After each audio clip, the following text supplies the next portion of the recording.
ဒါခါတိုင်းစိုက်ထားတဲ့မိုးရင်းမှာစိုက်ထားတဲ့မိုးရင်းမုံ2 လလောက်တော့ရှိပြီ2 လလောက်ရှိပါပြီဒါဟိုက်ဒရိုပိုနစ်နဲ့ဟာရရင်နဲ့စိုက်ထားတဲ့ငရုတ်ပင်ပေါ့နော်ဒါခေါင်ချိုးထားပြီဒါလက်ရှိအနေထားဒီရပိုင်းကမိုးရမ်းများနေတဲ့အတွက်ချင်းနေပိုးလောက်လန်းနေအရန်ကြလို့ပုံစံပတ်ထည့်ထားပါတော့ပုံစံပတ်ထည့်တာခုလိုပုံစံပတ်ထည့်တဲ့ချိန်မှာသူ့ကို strap မပြအောင်လို့PPN 2500မှာပုံစံပတ်ထည့်လိုက်တဲ့အချိန်မှာအပင်ကရုတ်တရက်ပြောင်းလဲမှုတန်းကိုခံနိုင်အောင်လို့တရက်ကိုနေရ6 နာရီပြီးတယ်ပေါ့နော်မနက်ခင်းဆိုရင်အရှိနေပေါ့အရှိနေရ6 နာရီကနေနေခင်း17 နာရီထိရတယ်နေရာမှာထားရတယ်အခုလိုညနေခင်းမှာတော့9 နာရီကြာနေပေါ့9 နာရီကနေ6 နာရီအတွက်အခုလက်ရှိထားတဲ့နေရာပေါ့နော်ဒါ1 နာရီကြာနေ1 နာရီပေးထားတာဒါအပွင့်ထိုးရင်တော့သူတနေ့ကုန်နေပေးမှာပေါ့နော်လက်ရှိမှာတော့တရက်ကို6 နာရီပဲအပင်ကို strap မပြအောင်လို့ဖြည်းဖြည်းချင်းပြန်ပြီးညှိရပေါ့သူရဲ့အမြင့်တွေတန်မာလာတဲ့အချိန်မှာဆိုရင်တော့နောက်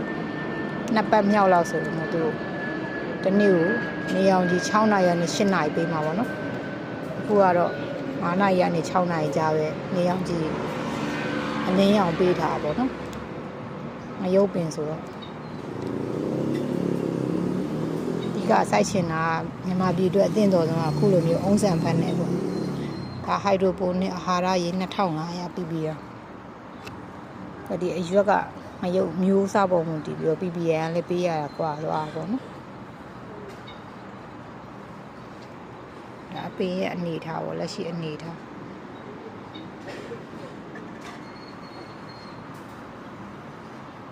အပင်ရဲ့လက်ရှိအနေထားပါ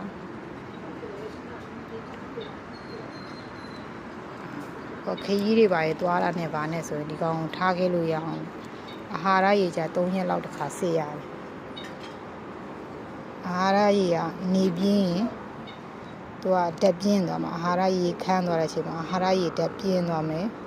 မိုးရွာတဲ့အချိန်တွေဆိုရင်ရေများသွားရင်အာဟာရရေလျော့သွားမှာဆိုလို့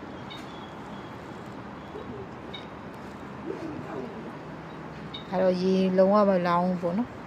PPN 2500အမြဲတမ်းလောင်းပေးရပါတော့အာဟာရရေတည်တံ့လောင်းပေးတယ်ပြီးတော့တစ်ပတ်ကိုတစ်ကြိမ်ပြဖြန်းမြေရောစာသုံးပေးရပါတော့ဒါတွေက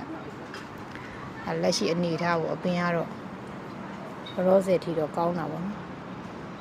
တပင်ကို4 ညွန့်ယူထားဒါ2 ပင်တွဲစိုက်ထားတာဒါတိုင်းလိုပါပဲ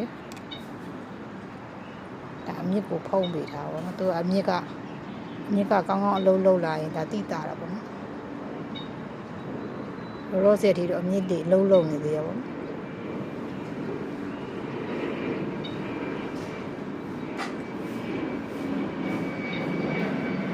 ဒါပိုလီဘတ်ပေါ့